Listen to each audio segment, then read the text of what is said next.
I'm from Socialist Appeal and the Marxist Student Federation. Thanks very much to everyone for coming to this Hands Off Venezuela meeting.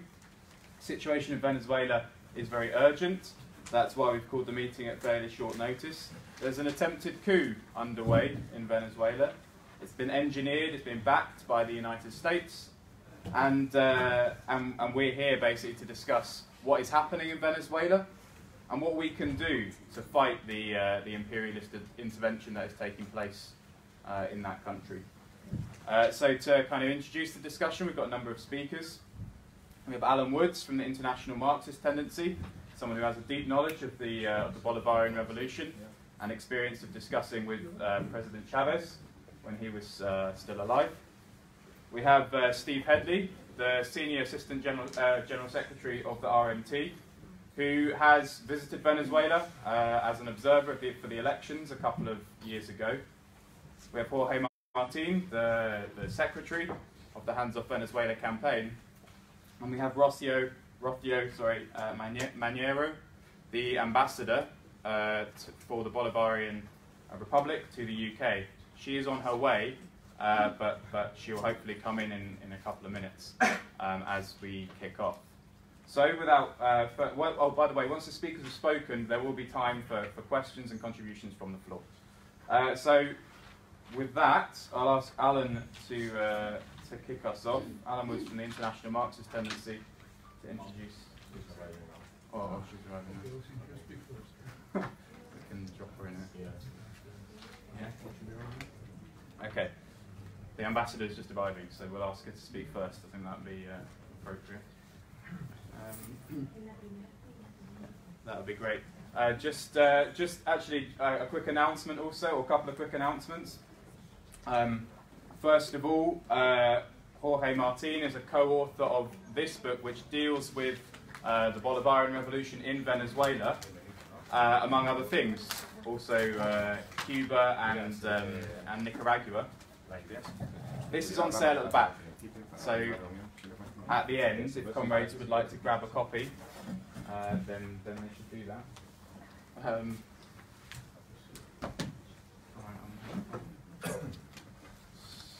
Oh, sorry, and the other thing.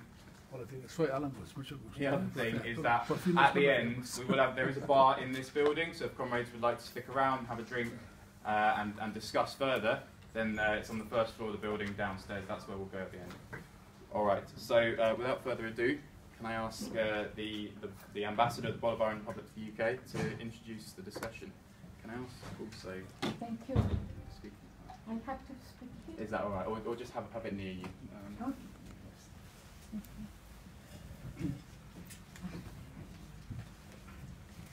What will I do? If you just leave that. That's all right there. And this?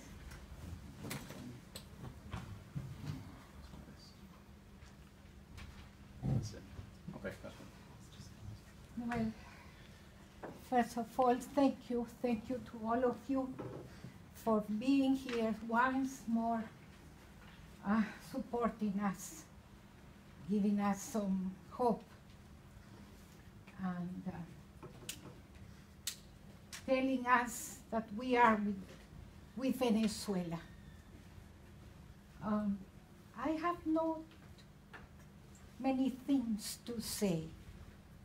I think that what is happening to us is everywhere, in every media, you know, all over the world.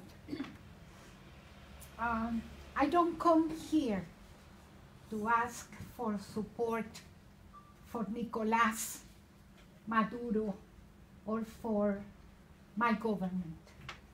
We support ourselves.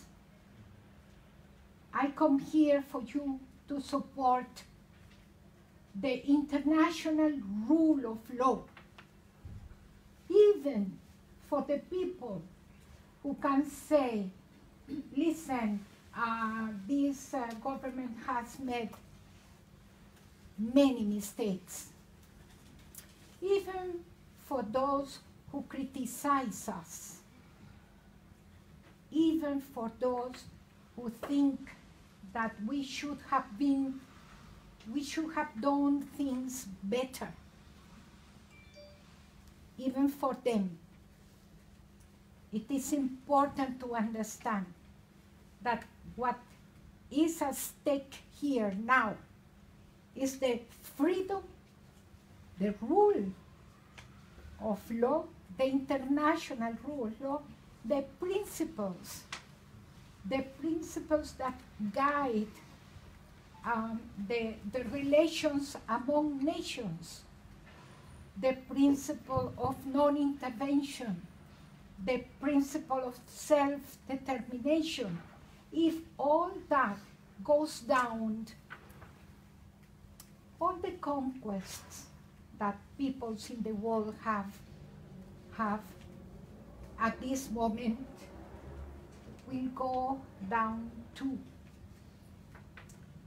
What we are fighting for in Venezuela is for our right to be ourselves, our right to have our own culture, our own money, our own resources, our own life, to be ourselves. If Venezuela falls down, you will have in Latin America a mixture, not something exactly the same, but something very, very alike of what has been going on in other parts of the world. Things that you know, you already know, what has happened to other countries when the United States decide to come in and impose its own way, its own democracy, its own way of doing things. Why are they going to tell us what to do? They are not a democracy. Their vote is not a direct vote. That is not true. When we vote, all the votes count. And we have election for a person with a vote of all the people. In the United States, you know, that is not the way they act. They have no right to tell us what to do. As well as they don't have the right to tell you what to do. If you have a problem here in this country, you want to solve that problem yourselves. And if you say, if you inside say, Teresa May is so and so, it is you who are saying that. Who am I to tell you what is Teresa May? I am not British. I have to respect Great Britain. And that's what we want. We want to be respected. And we thank you, because you are here with us. And now we are seeing that the only support, real support, that we have in the whole world are the solidarity, the people, the common people, the people who are with us, not only in a party, not only the Communist Party or whatever. The people like you that are supporting us everywhere. Thank you so much. I'm here just to listen to you. Thank you.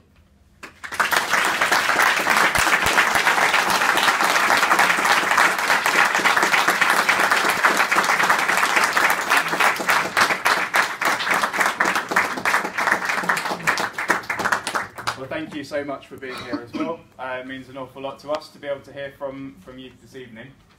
I'll ask Alan Woods now from the International Marxist Tendency to carry on the discussion.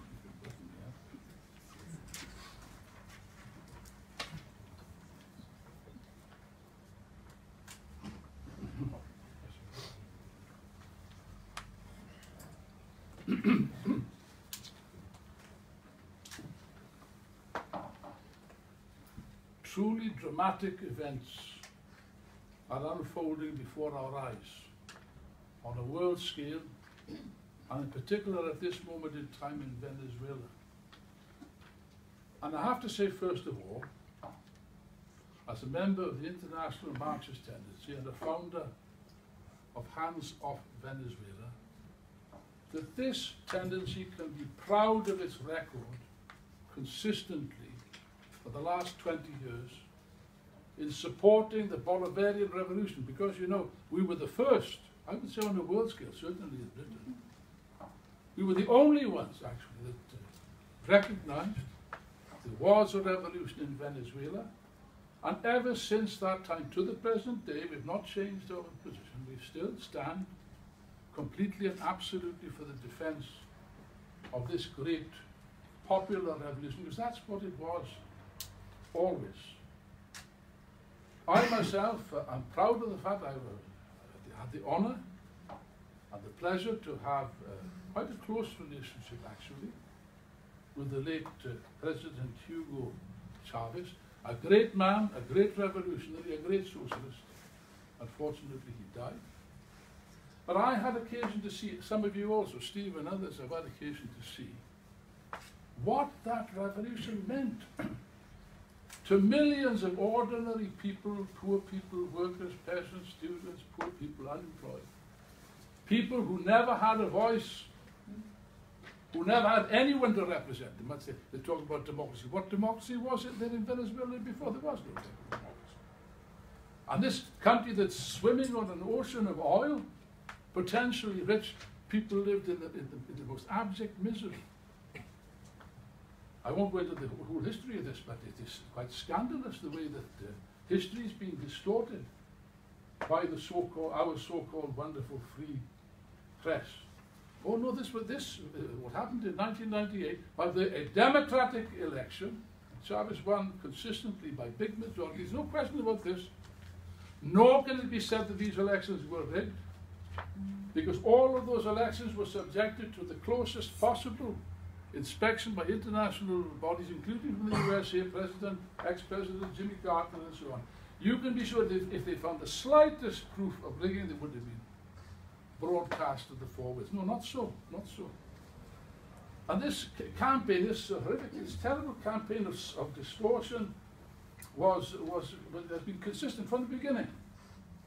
No, Venezuela, the Venezuelan revolution was a point of no return for the masses in Venezuela, for the poor, for the downtrodden. Now there were people who never had a voice, and now they had a voice. A government that represented them, a man that represented them, a program that represented them. And that fact had a profound effect, not just in Venezuela, but throughout Latin America, and I would say on a world scale, despite all the attempts to distort and to slander and to crack jokes and so on and so on. No, it's had an effect on the world labour movement. Chavez, after all, was the only one. You name me another leader in the world that began to speak of socialism. Nobody else spoke about that. And Marxism and so on, as Chavez did.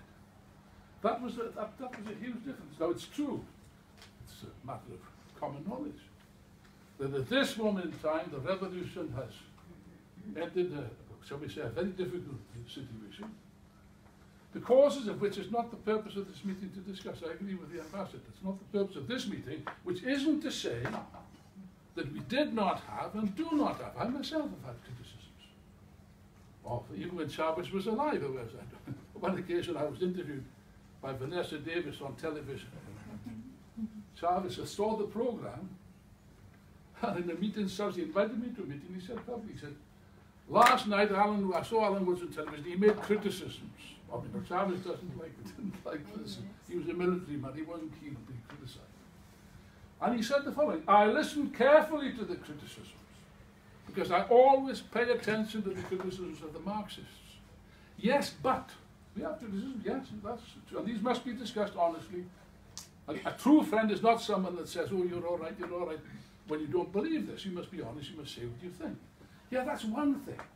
But it's one thing to make criticism, revolutionaries making criticisms, friendly criticisms, comradely criticisms of other revolutionaries with a view to rectifying mistakes and sorting things out. Another thing completely different is the vicious, lying, brutal attacks of the enemies of the revolution, whose only aim is not to rectify, not to help, not to assist, to correct mistakes. No, no, no, no. There's one aim and one aim only: to discredit, to lie, to slander, to undermine and ultimately destroy the Bolivarian revolution. That's been their aim from the word go.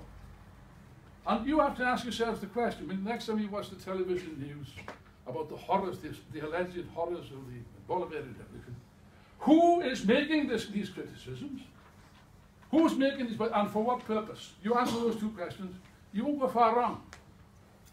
Who's making them? President Trump, John Bolton, and the other rogues gallery in Washington, and the international hangers-on in London, Paris, Berlin, and so on and so forth. You're going to tell me that these people genuinely have the interest of the Venezuelan people at that? I do not believe it for 1 second, and neither should you. Now, you see, I remember Chavez actually told me years ago, in a conversation, he said, when I was elected, I was visited in Miraflores by wealthy men. They offered me huge quantities of money. He said this to me, on one condition, that I abandoned my program to help the poor people as well. I refused.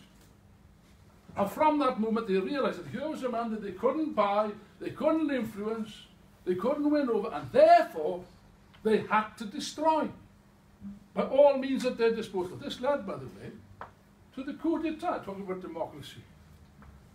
The coup d'etat of 2002. A coup d'etat led by who? By the Carmona, who was the new president, not elected by anybody, the same as this present gangster, not elected by anybody. The president of the Employers Association. The landlords, the capitalists, the bankers, the so-called media, the freedom of the press, good God. The coup was organized by the media, by the press, which was not at all suppressed by anybody, as a matter of fact. Of course, parts of the army, heads of the police. Oh, and I've forgotten something, haven't I? Rocío, I've forgotten something. You did. La Santa Madre Iglesia. The Cardinal was present there in this witches' Sabbath. And you know, that coup d'etat, if anyone asked me, people repeatedly asked me, how can you say this is a revolution, Alan? What's this got in common with a revolution? That question was answered by Trotsky in the great book, The History of the Russian Revolution, where he explains that the essence of a revolution was the mass of people, the ordinary workers and peasants who don't normally participate in politics, begin to actively participate to change their lives. That was the case in Venezuela. And that coup, in April 2002, was defeated in 48 hours by the spontaneous movement of the masses. Workers, peasants, housewives, ordinary people. It was a marvelous movement. No guns, many of them were killed by the counter-revolutionaries. It showed the determined, and there were many attempts, I won't go into it, I don't have the time. There were many attempts following that, the oil sabotage and so on and so forth. It's supposed to be a general strike. It wasn't a general strike at all, it was a lockout, which the workers replied by taking over the oil refineries and running them under workers' control. It was a marvelous revolution. An inspiration, I say, which of course aroused the hopes of millions of people in Latin America and internationally. And of course, it aroused systematically, naturally, logically, inevitably, the undying, bitter hatred of the reactionaries, of the wealthy, the rich, the conservatives, and of course imperialism and American imperialism, which let's not forget, let's not mince words, is the most reactionary, the most counter-revolutionary force on the planet Earth. By the way, it makes me laugh, you know, Steve, the Yanks, they complain that the Russians are interfering in our domestic politics. You heard that one? I think you have. Yes, they're interfering in our election. Good God! For decades, for more than decades, the American imperialists have been interfering systematically in the internal affairs of many countries, starting with Russia, if it comes to that, You heard of the Voice of Russia? And so on and so forth. That's not interference, that's okay, of course, you know. 1954, there's a man called Arbenz, democratically elected by the people of Guatemala, removed by the intervention of a coup organized and planned and financed by the CIA in the US of A, the good old democratic CIA. That's not interference in internal affairs. Or the intervention in Chile with the assassination of Salvador Allende, a democratically elected president, removed by a US CIA-inspired and organized coup. And a long list. Nicaragua, you name it, any country, particularly in South America, but not only in South America. Do we have to mention Iraq, Syria, Afghanistan? Oh, that's not intervention, by the way. I don't know what would you call it? Evidently, it's anything except intervention. Not aggression, nothing like that. No, that's no. Fight for democracy. Of course. Democracy, and furthermore, humanitarianism. Humanitarian. You think of all the horrors that I've just described. Oh no, it's restoring democracy and humanitarianism. Now in Venezuela, they're parading pictures of the empty shelves in the shops and people are hungry. So it may well be true because there's an economic disaster taking place. That is correct. Yes, but they don't pay the same attention to the millions of men, women, and children who've been deliberately starved to death by their allies, the Saudi gang, in the Yemen. Oh, no, that's all right. Why is it all right? Well, I'll quote the words of an American president, not Trump, not Bush, F.D. Roosevelt, supposedly a progressive president. He referred to the vicious, brutal dictator of Nicaragua, Somoza, notorious, brutal dictator, in the following terms. He said, oh yeah, somebody said, oh, he's a son of a bitch. He said, yes, he's a son of a bitch, but he's our son of a bitch. And that's the point. Yes. That's the sole reason for going into Venezuela. Nothing that Maduro has done or hasn't done. That's nothing to do with it. Maduro could be the biggest gangster on earth, the most cruel despot. They would still support him as they support the cruel, murderous despot in Saudi Arabia, convicted in the court of world public opinion, perfectly true. Mohammed bin Salman. He's a murderer, a torturer, a despot, a terror who crushes, never been elected by anybody. We have to talk about regime change in Saudi Arabia. You ever heard of it? I never heard of it. On the contrary, they defend this gangster. He's all right. You know, this, and therefore, one thing you be sure of. Even if you have a doubt in your mind as to the reasons for American intervention in Venezuela, one thing you can be absolutely certain of, it's nothing whatsoever to do with democracy or humanitarianism. You can forget that before we start. So where are we left? Well, the Americans are clearly intervening. They're supporting this chap, what's his name? Guaido, I can't remember his name. By the way, he hasn't been elected by anybody. Nevertheless, he's the president. He's okay. Because he's our president. They're intriguing with the tops of the armies. That's clear. It's true that the army generals have said that they support Maduro. How far one can depend on that, Rocío, I wouldn't like to say. Don't forget that Pinochet was supposed to be a democratic general until he jumped in Chile. But I hope that that's right. I'm not convinced, but I hope it's right. One thing I'm clear upon, and you should all be clear also, at the moment, because it's a question of publicity and image and so on, the opposition is putting forward a nice, smiling, democratic face. Okay, don't you believe it? I don't believe it. If the reaction gets the upper hand in Venezuela, okay. After 20 years of what they consider to be communism, despotism, humiliation, and so on, the ruling class, the wealthy people who lost power 20 years ago, will take power back, and they will want revenge. Be sure of it. Yes. They will want revenge. There'll be no question of nice humanitarian. On the contrary. You mentioned the law. Should we base ourselves on law?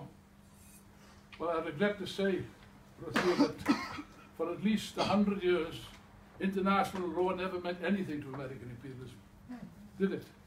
To be realistic about it. You know, the Solon the Great of Athens, he was a very clever man. you once said a very clever thing about the law. He said, the law is like a spider's web. The small are caught and the great tear it out. And that's a fact. That's a fact. And that will be the case, I'm sorry, it will be the case.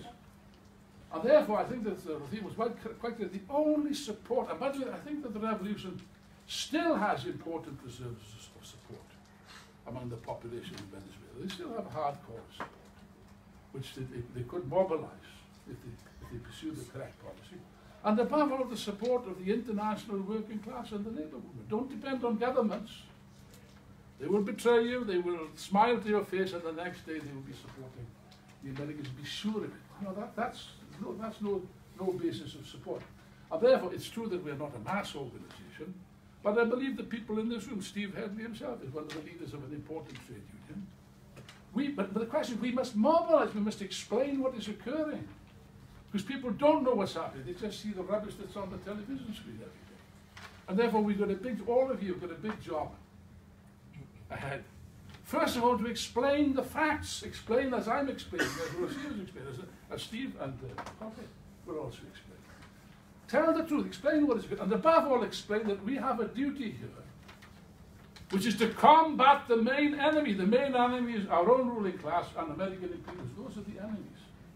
And therefore, we have no hesitation in advocating that they should do this. And incidentally, let's spell it out. In case you think that what happens in Venezuela doesn't affect us, it does affect us. If the revolution is defeated, it will be a nightmare for the people of Venezuela. And what effect do you think that will have on the morale, on the confidence of workers and peasants in the whole of Latin America?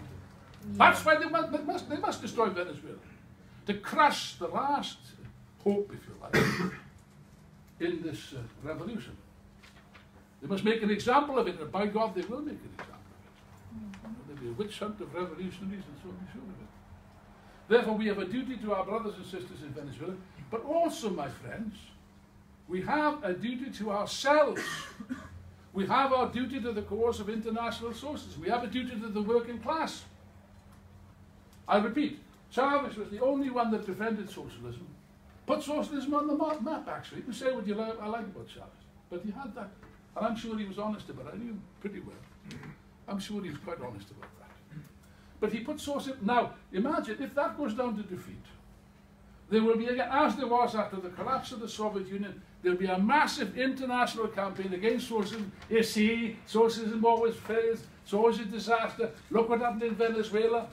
You can just, and the right wing of the movement will be crowing, the right wing of the Labour Party, the bureaucrats and so on and so forth, who are embarrassed by the move.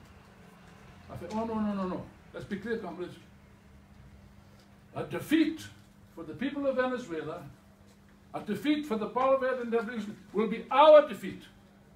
A defeat for Socialism International. And therefore, we have a duty to conduct a remorseless struggle, just as they're conducting a remorseless struggle against the revolution, to explain and to mobilize, insofar as that's within our limited power to do, but to spread the message. We've been successful in the past. HOV's been successful, colossally successful. Years ago, unexpected even to ourselves, we actually succeeded in getting a unanimous vote of the TUC in favour of the Bolivarian trade unions against the right-wing trade unions.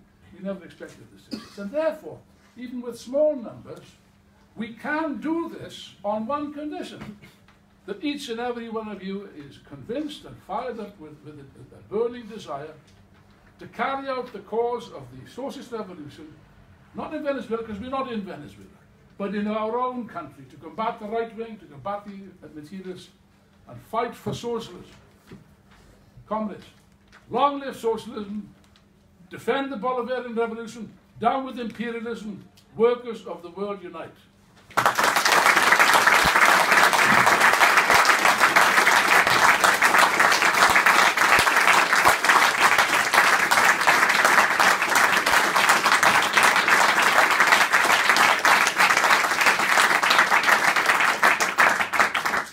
Okay, thanks very much, Alan. I'd like to bring in Steve Hedley now from the RMT to continue the discussion.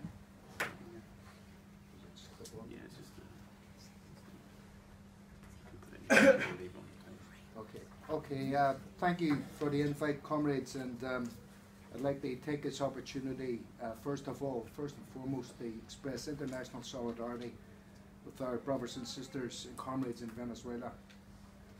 I was lucky enough to go to Venezuela in 2017, and that was during another tumultuous time in the country where the opposition were mobilising, funded by the CIA. It was quite an open coup attempt then, when people were getting off the planes from Miami with bags full of money to pay people to riot and cause disturbances on the street. But we were there as part of an international delegation to oversee the electoral process. And I've got criticisms of possibly every government of the world, and I'm not going to sit here and say what we found in Venezuela was a socialist country. What we have in Venezuela is an attempt to build socialism, and I think probably if it was here, people would say it was some kind of left-wing socialist democracy. It was a mixed economy. A lot of the economy was in private hands. Some key industries had been nationalised because before they were in the hands of a kleptocracy who was ripping off the companies and the country to a massive extent and taking the money out of the country and put it in foreign banks. The reaction from the oligarchy in Venezuela against Chavez and indeed against the Maduro governments wasn't the fact that they were socialists or even planned to take all their money. It was the fact that they had to share at least a portion of their money with the less well-off in society. It was the fact that people were getting organised in their communities, in their workplaces, that public housing was being built, millions of houses that was being built for people who were living in shanty towns before then. There was public transport networks being built. If you ever go to Venezuela, a lot of the poorer districts are up on mountains, and it takes ages to get there on a bus because the roads are pretty bad. So what they did in certain places, they installed cable cars, and people went up and down on these cable cars. So whereas beforehand people were confined to their little villages or wherever it was, they could now access the main towns. And the oligarchs absolutely hated this. You know, that was some of the money that they could have stolen, they could have taken from the country, and that was being spent on the poor people who they didn't think were worthy of that money. So that's why they're so infuriated, and why we've had a constant attempted coup, really, since Chavez came to power. The electoral process is very, very interesting. We went around several of the polling stations. Some of them were in the opposition areas, where the opposition people were standing candidates. Some of them were in government strongholds. And I have to say, I've never met a more transparent voting system in my life. First of all, if you go to this voting system, you have to produce ID. Your ID is checked. You then have to provide a thumbprint. That is checked. There's an electronic system, and the votes are counted up on the electronic system. And people may be thinking, well, electronic systems are capable of being manipulated. But what you also have in tandem with that electronic system is a physical count of the vote, which is done in front of all the candidates who have participated in that election, or representatives of the party that has participated in that election. And then they all sign a chip at the bottom to say that these votes are correct, and then that they tally with the electronic vote, and then the electronic vote is sent off and the records are kept. So there's absolutely no way that, or it would be very, very difficult at least, to say that these elections could be tampered with in any way. Compare that to here, where you can rock up to your polling booth. Mostly you don't need a polling card. Sometimes they do ask for a polling card, sometimes you can just get away with it. Say who you like, who you are, what address, and put your X in the box. You know, really, the Venezuelans should be coming here to monitor our electoral system because theirs is very far more advanced. When we went there, there was, again, these accusations of a lack of democracy, because at that time the opposition was split. You had part of the opposition who wanted to stand in the elections and indeed did stand in the elections, and another part of the opposition who said it's pointless standing in elections, not because the elections were undemocratic, but because they knew that they were going to lose. You know, that was the reason, and we had this, you know, from the horse's mouth. We talked to people who were in the opposition parties, who were freely distributing leaflets and literature and so forth. And we got some very interesting interviews with people who were saying, well, yeah, we support the street violence against Maduro because we don't like Maduro, and you know, life was better when Maduro wasn't here. So there was no effort made by the government to stop people campaigning and putting up their electoral posters on walls. We've seen many electoral posters, both in opposition areas and in government areas, for the different candidates. There was no interference in people giving out leaflets, and there was no interference in the polling booths where people cast their vote. I mean, that wasn't the case.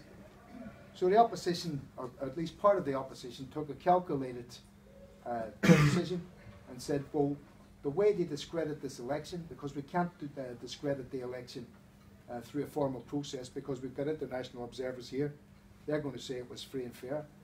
The way they discredit this election is by not taking part, but therefore saying the election was not representative.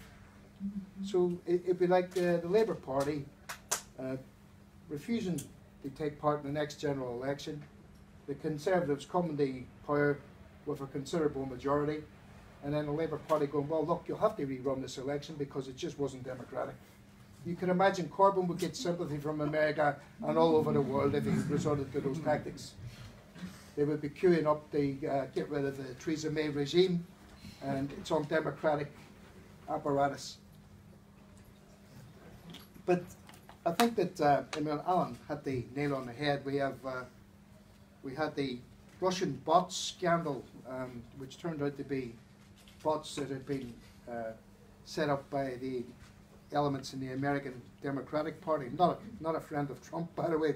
Don't get it wrong. But those bots became a national issue from a government, and as you know, the Nicaraguan ambassadors there, a government in America that had interfered over South America, Central America, that funded the Contras in Nicaragua to attack health centers, attack education facilities, murder children, murder nurses, murder doctors, murder priests in Nicaragua. But of course, this is American intervention, and the world should never condemn that.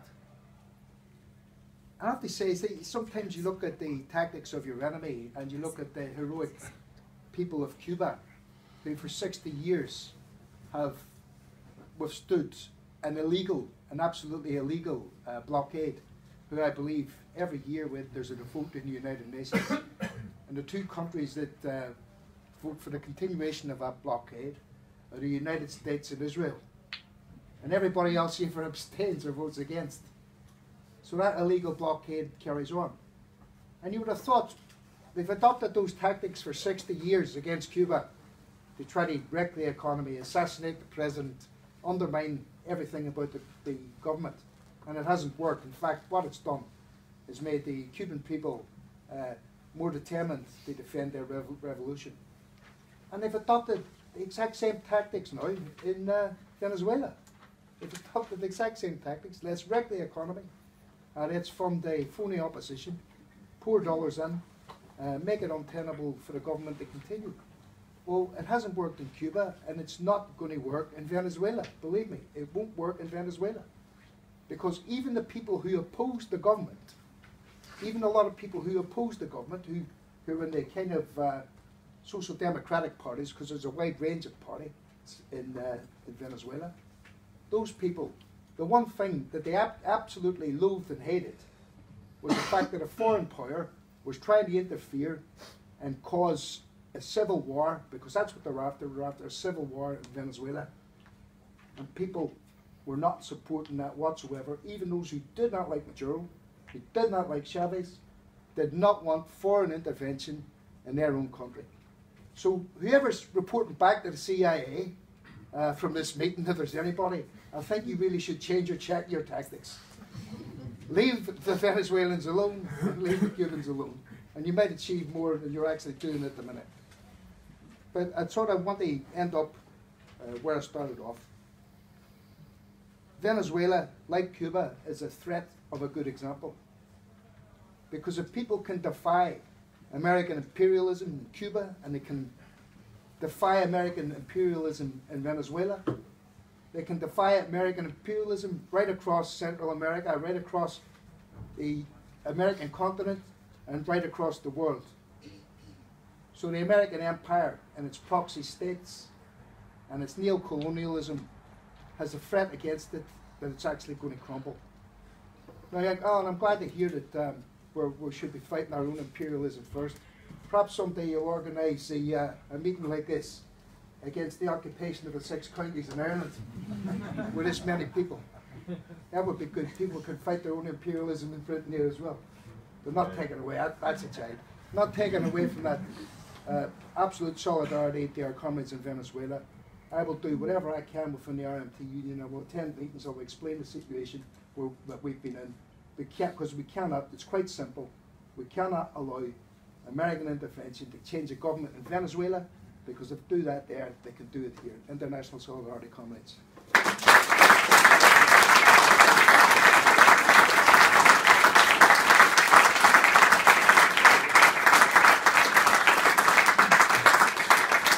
Okay, thanks very much, Steve. And now bring in Jorge Martín from the Hands Off Venezuela campaign. Yes, there's a couple of seats here. Julian, there's a seat here, and there's also a seat here, if you want to sit close to the action. Yes, as the previous speakers have said, it's quite clear that what we're seeing in Venezuela, and Katerina, there's a seat here.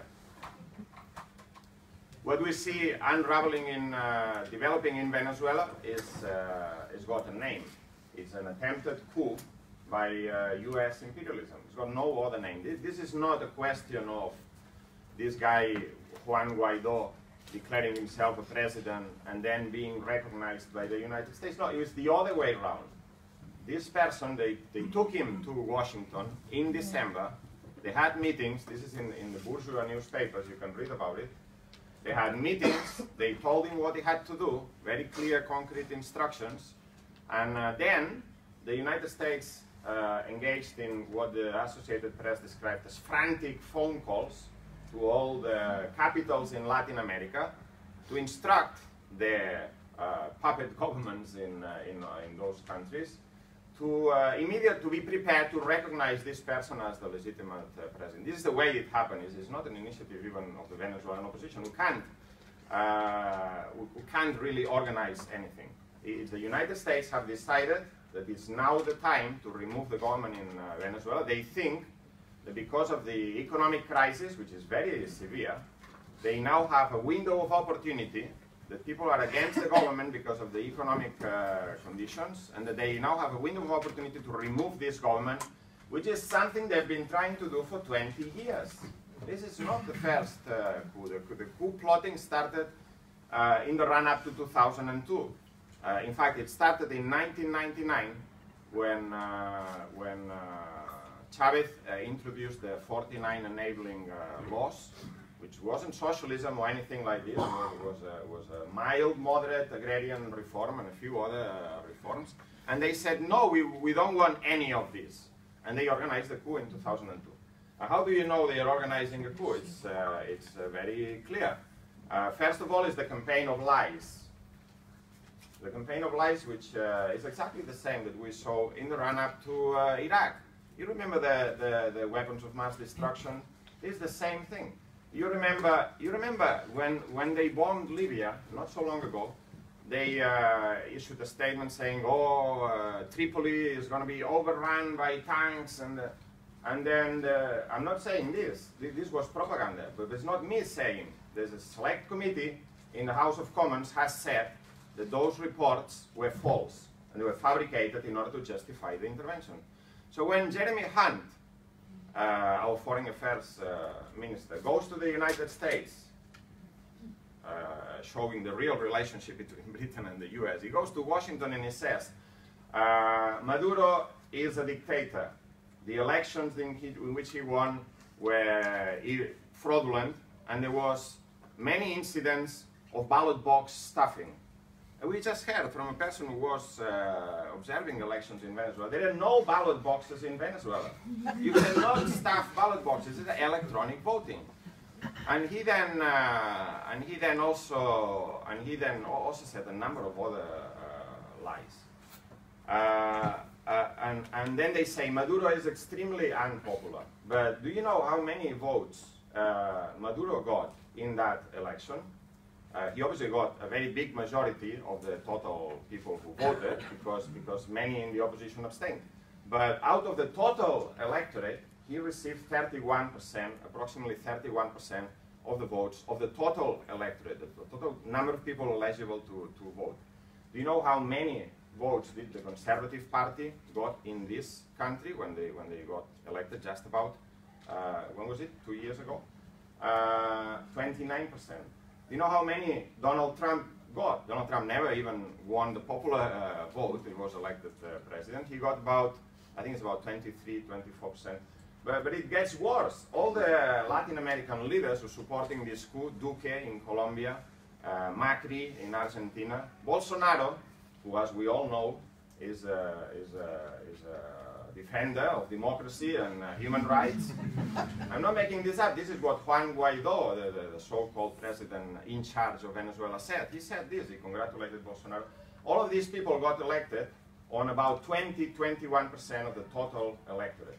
So you can be in favor or against the policies of Maduro. You can be critical, but you cannot say that his legitimacy is less or more, is in fact more, than the legitimacy of Duque in Colombia. So there's a big campaign of lies and propaganda. The other day, when we were outside Downing Street on Monday, someone was saying, oh, but the Article 233 of the Constitution says, and Guaido is legitimate because of this article, and the BBC cameras were there, and they had the microphone, and I said, no, that's not true. He says, yeah, but it's been reported. No, it's not true. I mean, I challenge people, go online. The Venezuelan Constitution is available in an English translation for everyone to find. It's available over there at the stall at the back in an English translation. You open it up, Article 233 says that if there is a permanent absence of the president, which is clearly not the case, I mean, whatever they want to, whatever their intentions are, as someone said, if you ring Miraflores Palace, the person who picks up the phone is not Juan Guaido, is still Maduro. And whatever you think about his policies, and I am very critical of his policies, but not from the same side of the criticism, but whatever you think of his policies, he's not absent, right? He is not absent. There's no permanent absence of the president. But never mind that. If the president was permanently absent, if there was a permanent absence of the president decreed by the Supreme Court and ruled by the National Assembly and everything, then the person to take over would be not the president of the National Assembly, Juan Guaido, but rather the vice president of the government. So everything, I can guarantee you this, everything you read in the media about Venezuela is a lie or a half-truth. And it's all designed to build momentum to justify in front of public opinion the removal of this government by any means necessary. By any means necessary means by any means necessary. The other day, John Bolton had a notepad in his press conference. I don't know if you've seen this. He had a notepad, and he walked in this press conference when they announced the sanctions on PDVSA, and he casually had this notepad under his arm, and an eagle-eyed journalist said, "What does it say?" It says 5,000 troops to Colombia. And the 5,000 troops to Colombia, they're not going there for a weekend visit. They're going there with a very specific purpose. Now, Alan says John Bolton is an idiot. I won't dispute that he is an idiot. But I think the reason why he had a notepad with that note written on it was a different one. Was the fact that this is sending a clear signal to Maduro, saying if you don't resign, if you don't accept these transition talks, as they call it, we're going to move on. And when he was asked about the 5,000 troops, he said, well, as President Trump has said, all options are on the table. It's quite clear for everyone to see. But if you had any doubt, then who did they appoint as the person in charge? I don't even know exactly what his official title is, but the person in charge of overseeing the operations to restore democracy, inverted commas, in Venezuela is none other than Elliot Abrams. Yes. Now, some in the room know about him, some don't, but I'll tell you a little bit about him. He is the person who was in charge, a very prominent architect of the Central American policy of the United States during the Reagan era. He was convicted for perjury during the Iran-Contra investigations. There's a funny story. He actually got the Sultan of Brunei to send money to the Contras in Nicaragua, the cutthroat assassins paid by the United States to destroy the Nicaraguan revolution. And he got, unfortunately, he got the bank account number wrong. So the money went to the wrong bank account. But never mind that. Never mind that. He organized and trained and organized the financing of the Contras. He supported and justified death squads that were operating in El Salvador and Guatemala in some very famous massacres. And he then came in the press and said, it's okay, it's a democratic regime. Not only this, then he was pardoned by Bush from his conviction for perjury in Congress on the Iran-Contra investigation. And then he was the organizer of the Iraq invasion, the most recent one, not the first one, but the one now in, when was it, 2003? Okay. And then, in 2002, he was the person who gave the green light, the person in the US administration who gave the green light for the coup in Venezuela. So when they appoint this person to restore democracy in Venezuela, you know exactly what they want to do. This is not, I mean, we've had over 20 years, we've had many meetings, and we've said, there's a danger of imperialist intervention. And we weren't making this up. It was true. But now I think, they think that they have a window of opportunity, they're moving relentlessly in this direction. They first appointed a president, so they have an alternative government they support. Then Venezuela broke diplomatic relations with the United States. The United States, 2 days ago, or a few days ago, seized Venezuelan assets in the United States worth $7 billion US dollars that belong to the PDVSA, and it's now increased sanctions to include PDVSA and the oil trade. And this they have never done in the last 20 years because the US refineries and oil companies are not very keen on this. They depend on Venezuelan oil. The fact that they moved now to this means that they think that this is one of the most important steps they can take. They can strangulate the economy. You know that Venezuela sells oil to many different countries, but the main source of cash payments is the United States. Most of the oil that goes to China and Russia is in repayment for loans that these countries have made to Venezuela. There's no cash involved. The main source of income for PDVSA and therefore the Venezuelan government is oil sold to the United States. If you cut this off, then this is very serious. This is very, very serious. I personally don't think that the immediate plans of the US are a military invasion, but they can take place under many different guises. Guaido has requested from the US that they should send humanitarian aid.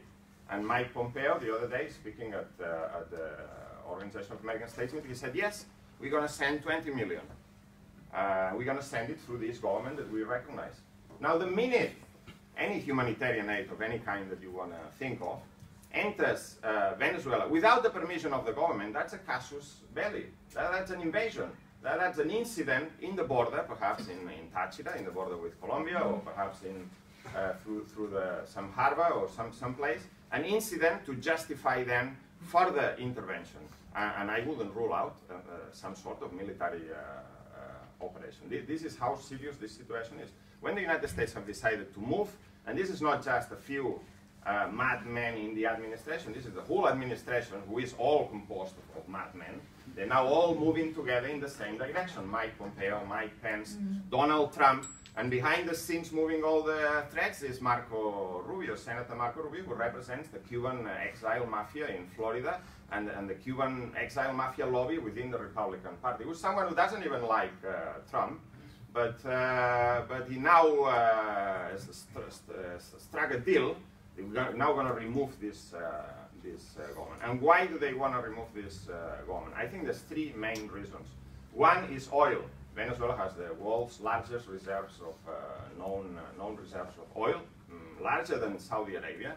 And Venezuela is conveniently much closer to the United States than Saudi Arabia. So that's one reason.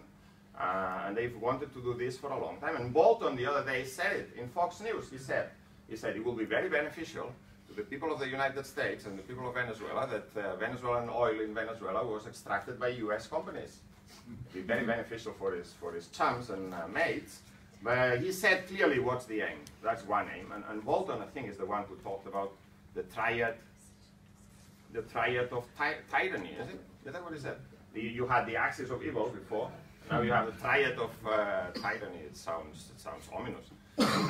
They basically want to remove any governments in Latin America which they consider that these governments are linked in one way or another to a revolution, one that took place many years ago, or a more recent one, or that they are a stone in the shoe of U.S. imperialism, that they do not obey the mandate of U.S. foreign policy. That's the second reason, to teach a lesson to the masses in Latin America, and to consolidate this idea that only right-wing governments can rule in Latin America. And the third one is to smash any remaining memory of the revolution in Venezuela.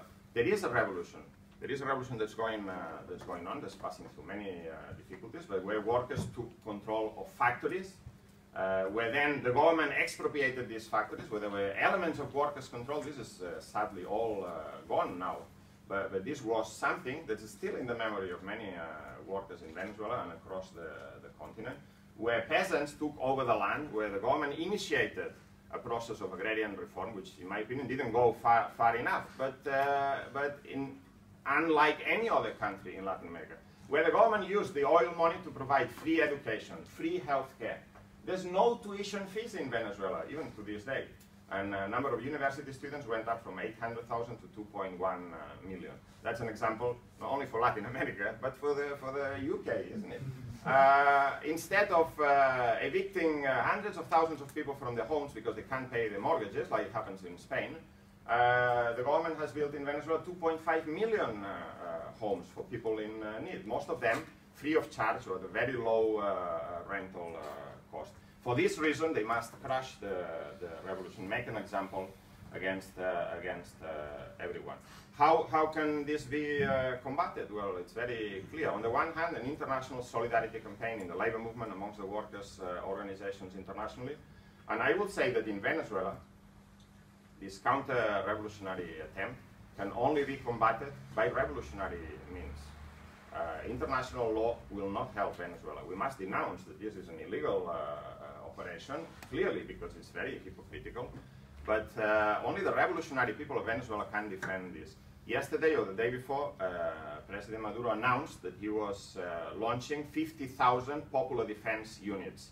That they wanted to get hundreds of thousands of people enrolled in the militias and prepared to fight any imperialist intervention. That's the way forward, relying on the revolutionary masses. And I will say further, the United States has seized Venezuelan assets in the United States.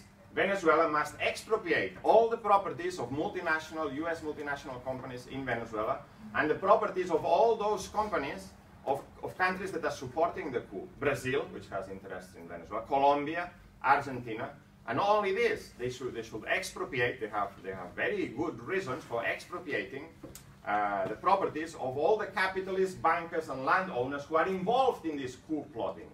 This wouldn't be allowed in any other country. The other day in the BBC journalist asked me, yes, but if you were to say remove U.S. imperialism from the equation for 1 second, do you support the policies of Maduro? And I said, Well, first of all, remove US imperialism is what we want, precisely. But if you want me to say something about the policies of Maduro, I said if I have a criticism of the policy of Maduro is that he's been too soft, too lenient with the capitalist class. For the last 4 years, has he not met on countless occasions with bankers, capitalists, the people who produce food, distribute food, and so on, has agreed with them, has made concessions, provided preferential dollars for investment, has rejigged the regulated prices for food, and what did the capitalists do?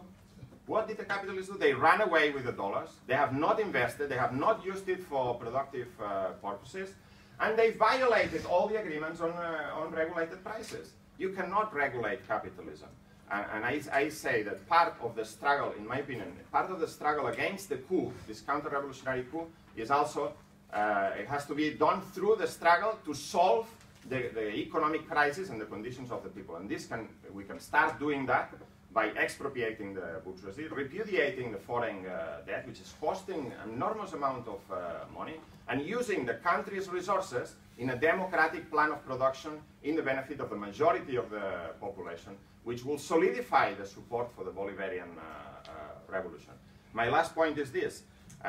We must fight imperialists in our own country. And our own country, although in a minor secondary role, is involved in this coup plot. There are $1.2 billion worth of gold in the Bank of England that belong to Venezuela. They just left there for safekeeping as reserves. And the Venezuelan government wants to get this back. And the Bank of England is refusing. It's refusing to say anything. It's refusing to make a statement, but it's not handing over the gold. And why?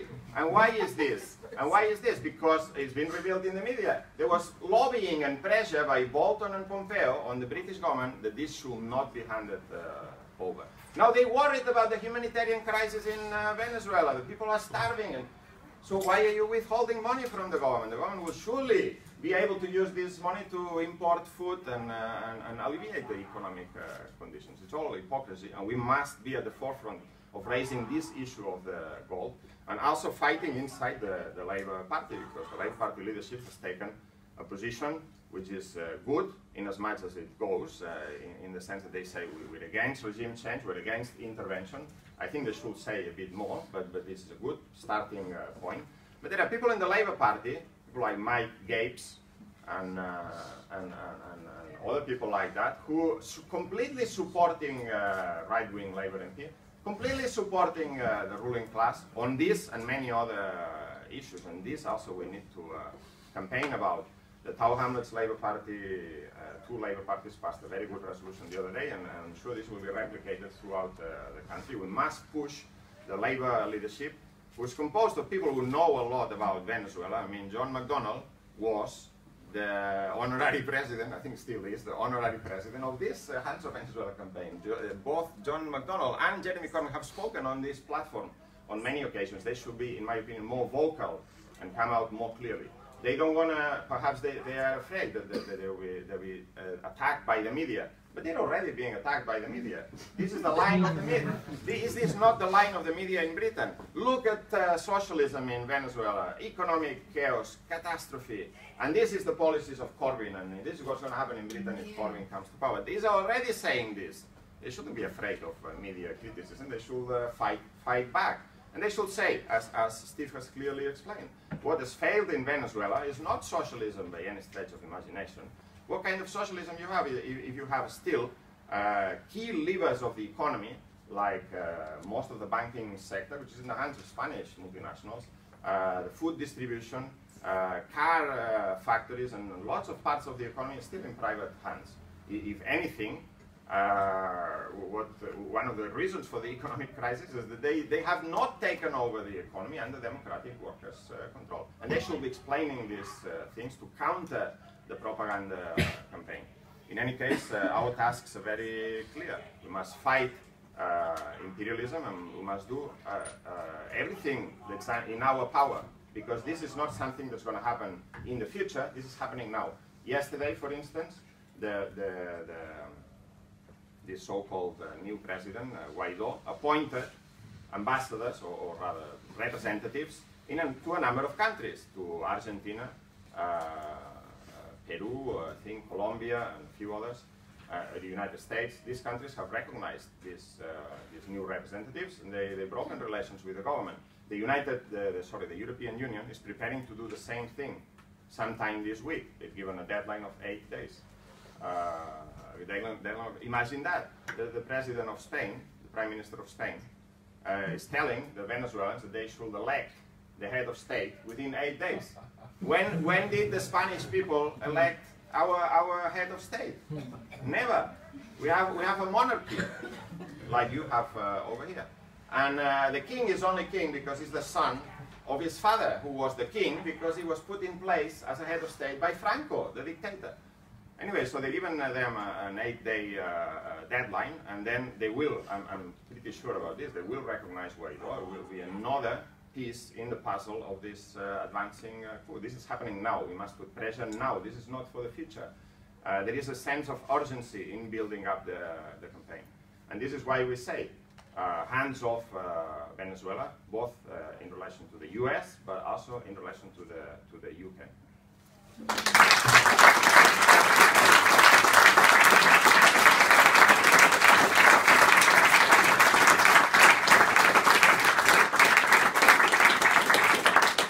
Okay, brilliant. Thanks very much, Jorge. Okay, we have a little bit of